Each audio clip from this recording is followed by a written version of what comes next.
What if I told you that a single slice of forgotten cheesecake could change 2 lives forever? That one small act of kindness from a struggling waitress would come back to her in ways she never imagined. This is the story of Emma, a tired server, and the mysterious customer who would become her guardian angel. Before we dive into this incredible true story, hit that like button if you believe in karma, and subscribe for more heartwarming tales that prove kindness always comes back around. My name is Emma, and I'm about to tell you something that happened to me that still gives me chills every time I think about it. It's a story about how the universe watches us, even when we think nobody's paying attention. It's about how one forgotten dessert charge turned my entire world upside down in the most beautiful way possible. Ruby's Diner sits on the corner of 5th and Main, the kind of place where the coffee's always hot, the pie's homemade, and the conversations flow as freely as the syrup on Sunday morning pancakes. I'd been working there for 3 years, and I thought I knew everything there was to know about that little restaurant and the people who walked through its doors. But sometimes, life has a way of showing you just how wrong you can be. Let me paint you a picture of my life back then. I was 28 years old, a single mother to my 7-year-old son Tyler, and I was drowning. Not literally, but in every way that mattered.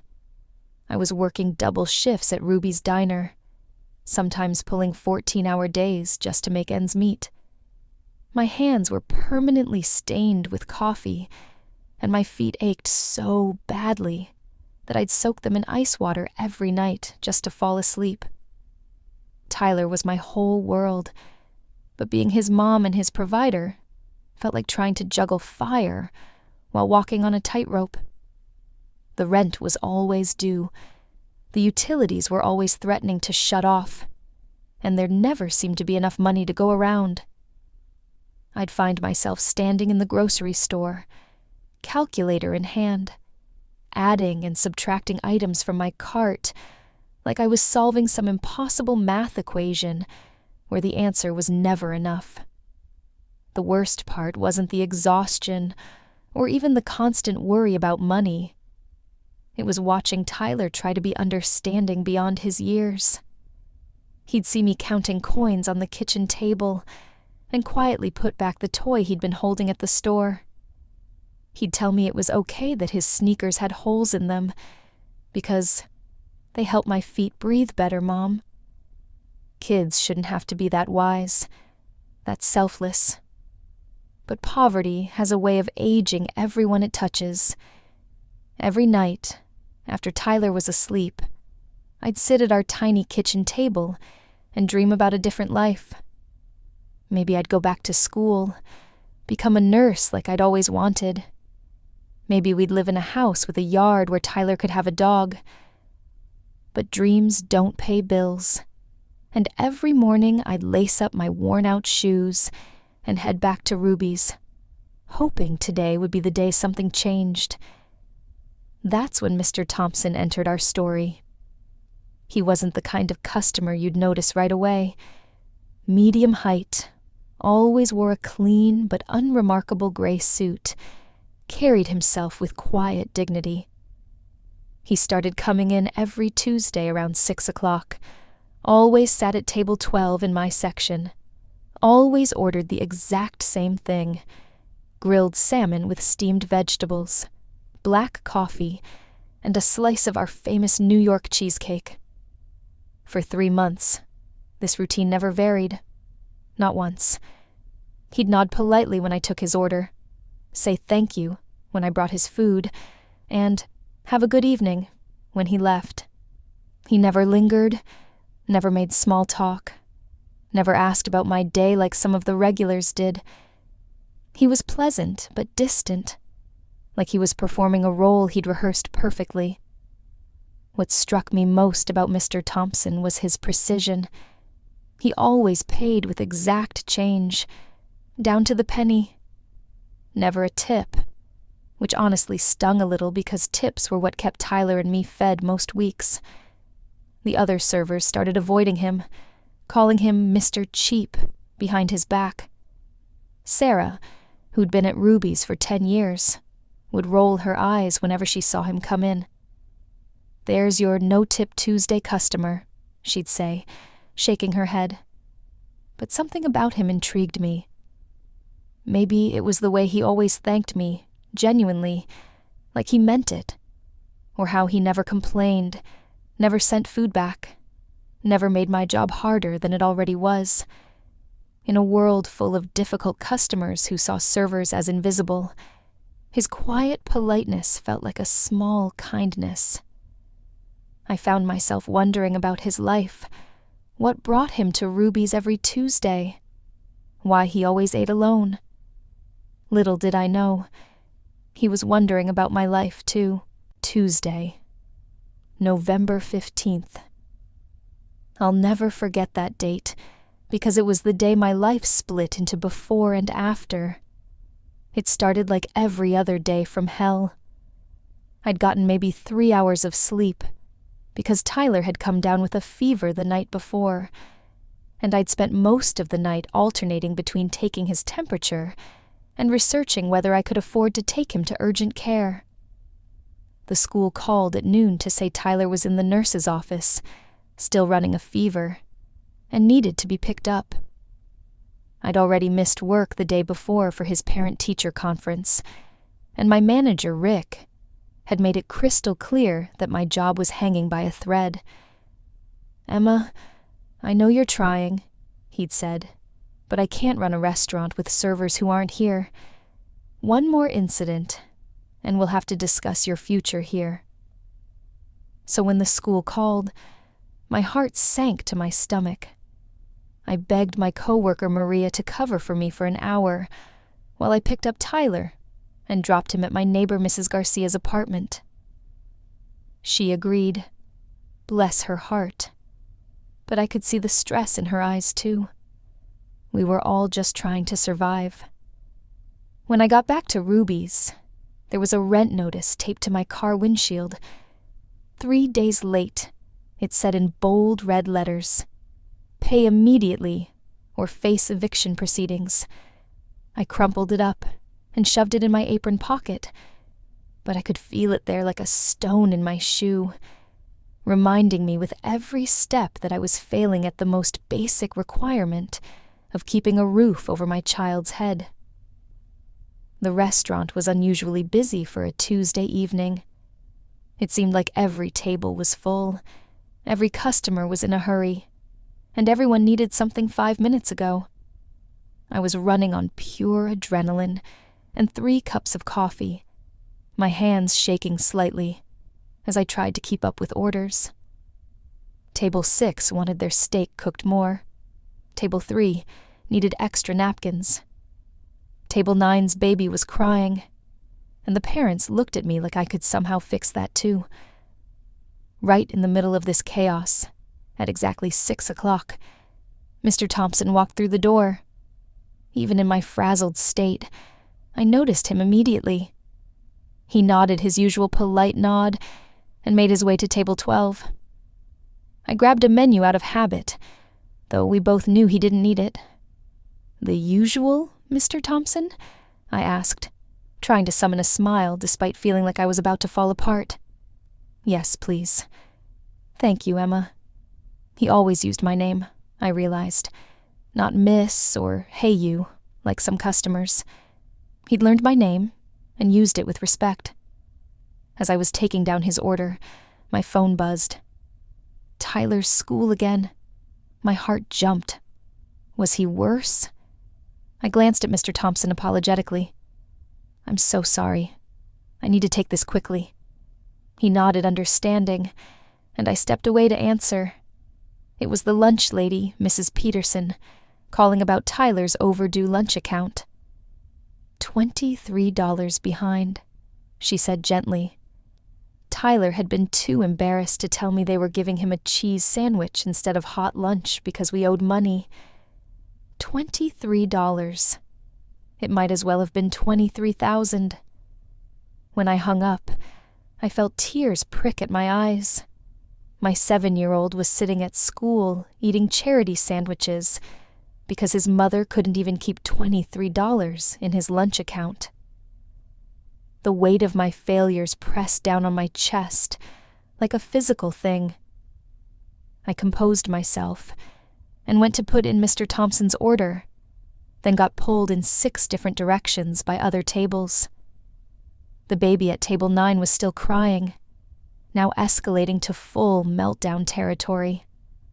The parents were getting frustrated, other diners were getting annoyed, and I was caught in the middle, trying to make everyone happy while feeling like I was failing at everything. When Mr. Thompson's food was ready, I brought it over with the same care I always did. He thanked me, as always.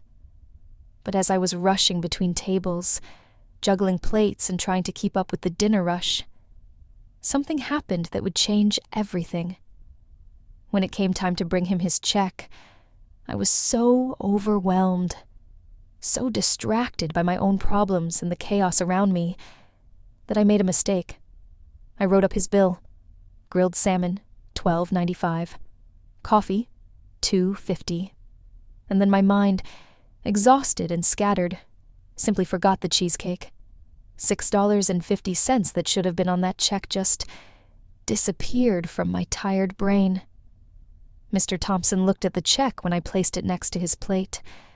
I saw his eyes scan the items, and for just a moment, his expression changed. Something flickered across his face. Surprise, maybe? But when I looked again, he was back to his usual composed self. He reached into his wallet, pulled out exact change for what was written on the bill, and left it on the table.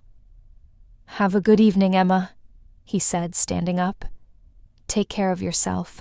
There was something different in his voice that night, a gentleness that I was too frazzled to fully process in the moment.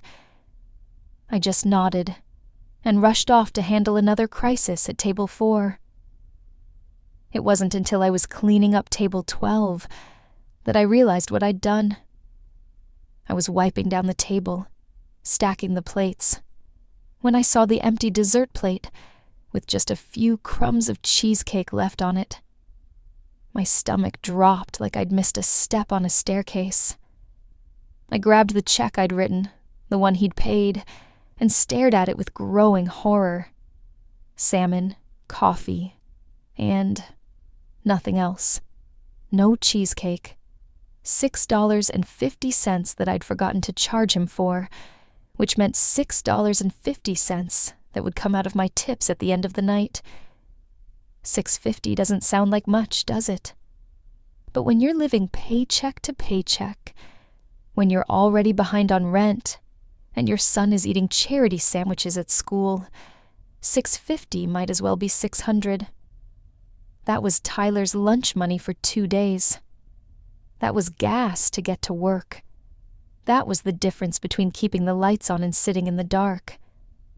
I stood there holding that check, and something inside me just broke. All the stress, all the exhaustion, all the fear about Tyler and our future came crashing down at once. I made it to the supply closet before the tears started, but once they began, I couldn't stop them. I sat on an overturned bucket between the mops and cleaning supplies and sobbed. Not pretty crying, but the ugly, desperate kind that comes from a place so deep you didn't even know it existed. Maria found me there 10 minutes later. "Emma, honey, what's wrong?" She knelt down beside me, her own tired eyes filled with concern. "I forgot to charge table 12 for dessert," I managed between sobs. $6.50. It's coming out of my tips. Maria's face softened with understanding. She knew the math as well as I did. "Oh, sweetie. Tyler's lunch account is overdue. The rent notice is in my car. And now this." I wiped my nose with the back of my hand like a child. "I can't keep doing this, Maria. I'm failing at everything." She helped me to my feet and hugged me tight. "You're not failing. You're surviving. There's a difference."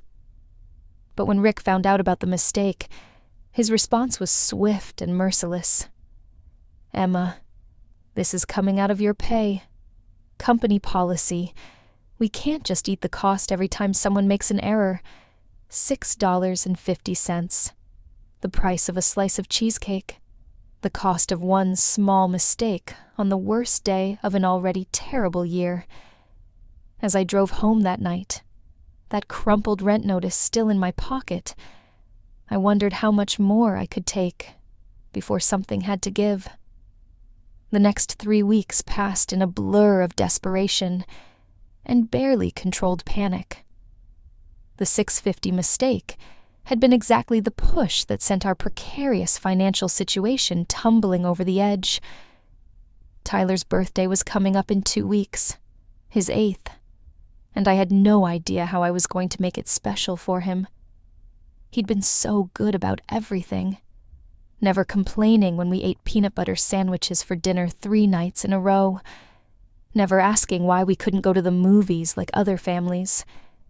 The eviction notice had been upgraded to a final warning: 30 days to pay up or get out. I'd been apartment hunting in neighborhoods I'd never heard of, places where the rent was cheaper, but the walls were thin, and the streets weren't safe for little boys to play. The thought of taking Tyler away from his school, his friends, the only stability he'd known, made me sick to my stomach. I'd started looking for a second job, something I could do after my shifts at Ruby's. Maybe cleaning offices at night, or stocking shelves. Anything to bring in those extra few $100s that stood between us and homelessness. But that would mean even less time with Tyler, more hours of leaving him with Mrs. Garcia, or alone with his homework and whatever was in the refrigerator. Mr. Thompson had continued his Tuesday routine those 3 weeks, same as always. Salmon, coffee, cheesecake, exact change, polite thank you, quiet exit. But I found myself watching him more carefully now, wondering about his life. He seemed so put together, so stable. What would it be like to have that kind of security? To walk into a restaurant and order whatever you wanted, without calculating the cost in your head first? Sometimes I caught him watching me too, with an expression I couldn't quite read. Not judgmental, not pitying, just observant, like he was seeing something the rest of the world missed. The call came on a Wednesday morning while I was getting Tyler ready for school. The phone rarely rang in our apartment. We couldn't afford a landline, and my cell phone was a cheap, prepaid thing that mostly stayed silent. So when it buzzed at 7:30 a.m., my first thought was that it was Tyler's school. Or maybe work calling me in early. The number was one I didn't recognize. Professional looking with too many digits. I almost didn't answer, thinking it was probably another debt collector, but something made me pick up. "Hello? Is this Emma Rodriguez?" The voice was crisp, professional, female. "Yes, this is Emma." I braced myself for whatever bad news was coming.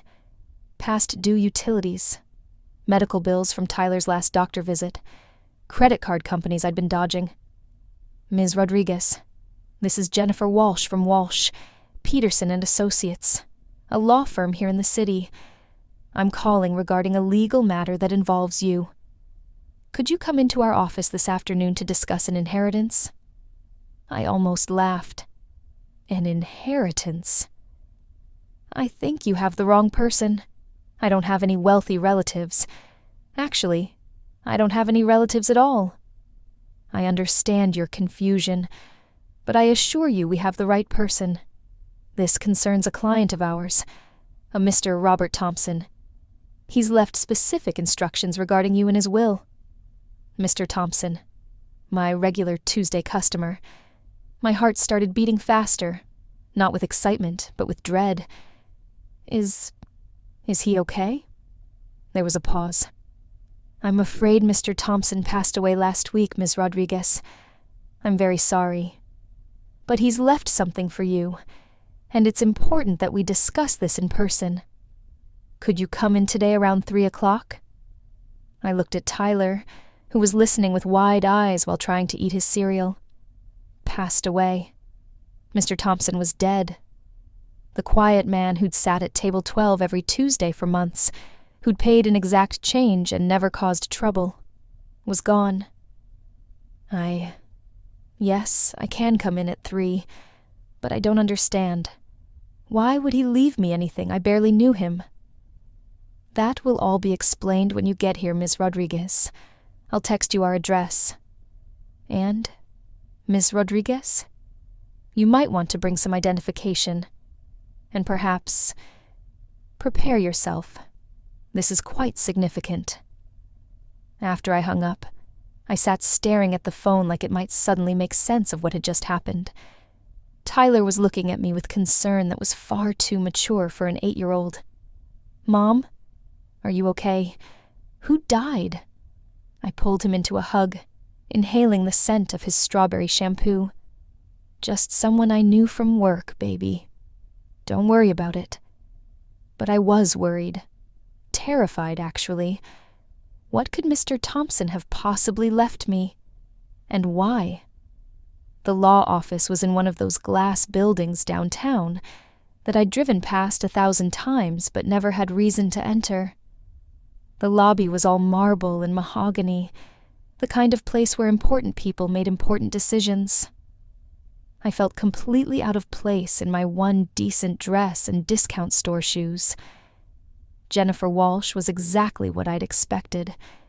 Sharp suit, perfectly styled hair, the kind of confidence that comes from never having to choose between groceries and rent.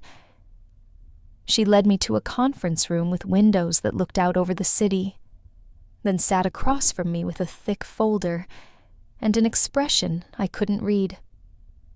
"Ms. Rodriguez, before we begin, I want you to know that what I'm about to tell you is going to come as quite a shock. Mr. Thompson left very specific instructions about how this information should be shared with you." She opened the folder and pulled out a photograph.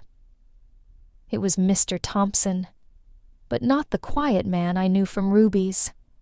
This was clearly a professional headshot, the kind you'd see in a business magazine or corporate annual report. Robert Thompson was the CEO and founder of Thompson Industries, a manufacturing company worth approximately $50 million. He was a very wealthy man, Ms. Rodriguez. I stared at the photograph, trying to reconcile this information with the man who'd sat quietly at table 12, paying his $15 dinner tab in exact change with no tip. He was also a very private man, especially after his cancer diagnosis 18 months ago. He'd been undergoing treatment, but the prognosis wasn't good.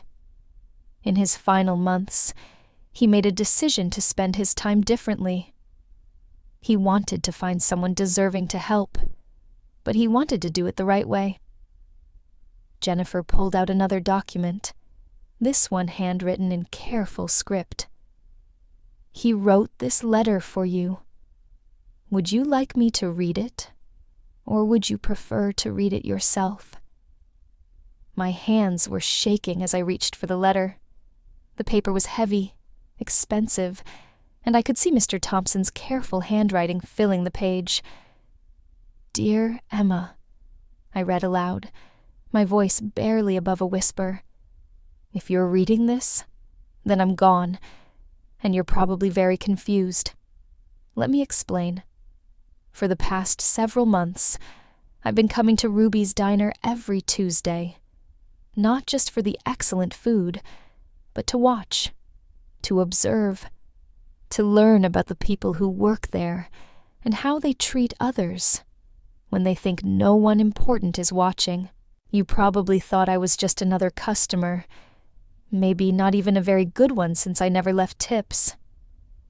But I was studying you Emma, watching how you treated the difficult customers with patience, how you remembered the regular customers' preferences, how you cleaned up messes that weren't yours to clean without complaint.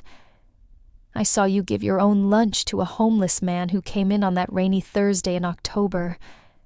I watched you stay late to help train the new girl, even though you weren't getting paid for the extra time. I noticed how you always had a smile for everyone, even when you looked exhausted. But the night you forgot to charge me for dessert, that was when I knew for certain what kind of person you are. You see, I noticed the mistake immediately. I could have mentioned it, saved you the trouble and the cost. But I wanted to see what you would do. I watched you discover your error. I saw you cry in that supply closet, not because you were angry at me or trying to avoid responsibility, but because you knew you'd have to pay for my dessert out of your own pocket. Money you couldn't afford to lose, and you did it anyway, without complaint, without trying to track me down and demand payment. That $6.50 told me everything I needed to know about your character. I had to stop reading. My eyes were too blurry with tears to make out the words. Jennifer quietly pushed a box of tissues across the table. "There's more," she said gently. I wiped my eyes and continued, "Emma, I've been looking for someone like you for months. Someone with integrity, someone who does the right thing even when it costs them something they can't afford to lose. Someone who deserves a chance to build a better life. I'm leaving you $50,000. It's not charity. It's recognition of who you are and who you could become with a little help. Use it wisely. Pay off your debts. Give your son the stability he deserves. Maybe go back to school like I heard you talking about with your coworker Maria. But more than that, I hope you'll remember that someone was watching. Someone saw your kindness and your strength. And someone wanted to help because you deserve it. The universe notices good people, Emma. Sometimes it just takes a while to say thank you. With respect and admiration, Robert Thompson." I sat in that conference room for 20 minutes after Jennifer finished explaining the paperwork, trying to process what had just happened. $50,000. More money than I'd ever seen in one place. More than I'd ever dared to dream of having. But it wasn't really about the money, was it? It was about being seen. For months, I'd felt invisible, like I was just going through the motions of living without anyone noticing whether I succeeded or failed. Tyler saw me, of course. But he was 7 years old. His world was so small that I was basically everything in it. To everyone else, I was just another tired waitress in a uniform, someone to take orders from and forget about. Mr. Thompson had seen me, really seen me. He'd watched me make the choice to do the right thing when it cost me something I couldn't afford to lose, and he deemed that choice worthy of reward. The $6.50 I'd cried over, that had felt like such a crushing blow in that moment, had actually been a test. And somehow, without knowing it, I'd passed. Jennifer walked me through the paperwork, explaining tax implications and bank transfers with the patient efficiency of someone who'd done this many times before. But I could tell this was unusual for her, too. She kept looking at me with curiosity, like she was trying to figure out what made me special enough to deserve this kind of generosity from a stranger. "He was very specific about his instructions," she told me as we wrapped up. "He wanted to make sure you understood that this wasn't charity. In his mind, you'd already earned this through your actions. He saw it as an investment in someone who would use it well. The first thing I did was pay off every debt we had. The rent, the utilities, Tyler's school lunch account, the medical bills from his last ear infection. I sat at my kitchen table with my laptop and a stack of papers, systematically eliminating every source of financial stress that had been keeping me awake at night. Each payment felt like cutting away a rope that had been tied around my chest, making it easier to breathe. Then I did something I'd never been able to do before. I planned for the future, instead of just surviving the present. I opened a college fund for Tyler, putting away money for the education I wanted him to have, the opportunities I wanted him to never have to question. I researched nursing programs for myself, the dream I'd put on hold so many times that I'd almost forgotten it was still there. But here's what surprised me most.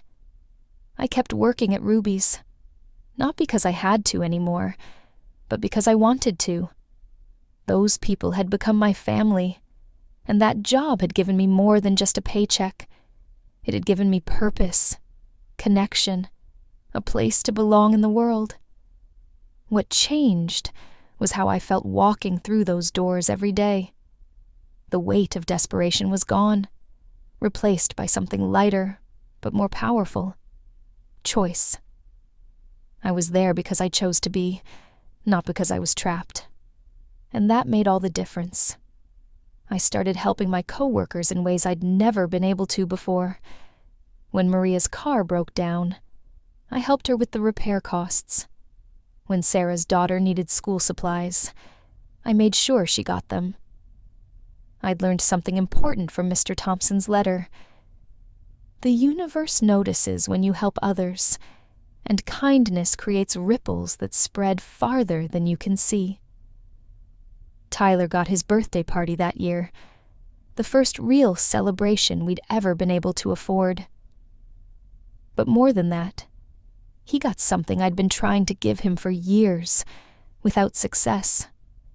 Security.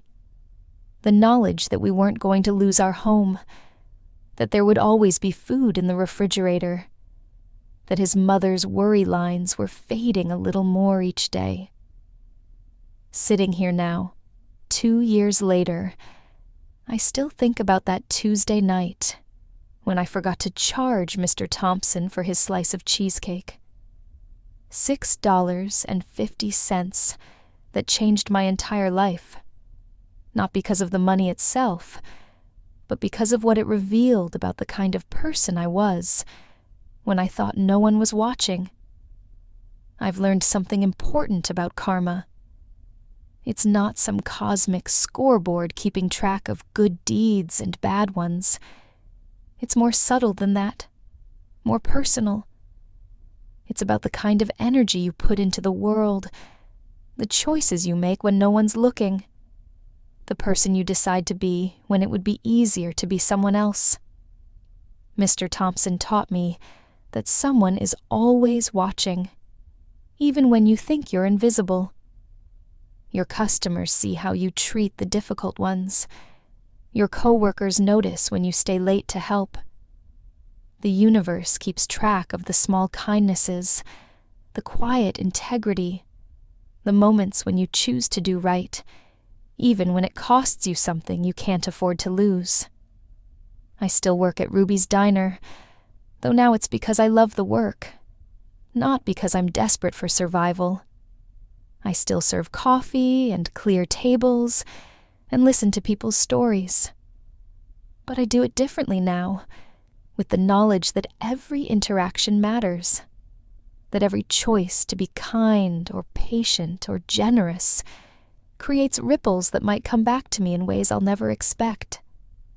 Tyler's 9 now, thriving in school, dreaming big dreams about becoming a veterinarian or an astronaut, or maybe both. I'm halfway through nursing school, carrying a 3.8 GPA, and loving every challenging minute of it. We have a little house with a yard where Tyler can play. And yes, we got him that dog he'd been quietly hoping for. But the most important thing Mr. Thompson gave me wasn't the money. It was the knowledge that integrity has value, that kindness is noticed, that doing the right thing matters even when you think it doesn't matter to anyone but you. If this story touched your heart, smash that like button and share it with someone who needs to hear it. Subscribe for more stories that prove the universe is always watching. And remember, you never know when your small act of kindness might change someone's entire world. Because somewhere out there, someone is watching you, noticing your choices, and maybe, just maybe, preparing to show you that good people don't go unnoticed forever. Sometimes the most ordinary Tuesday can change everything. Sometimes a forgotten dessert charge is actually a test of character. And sometimes, when you think you're just another invisible person trying to get by, you're actually someone's guardian angel in waiting. The universe sees you. Your kindness matters. And karma? Karma is always listening.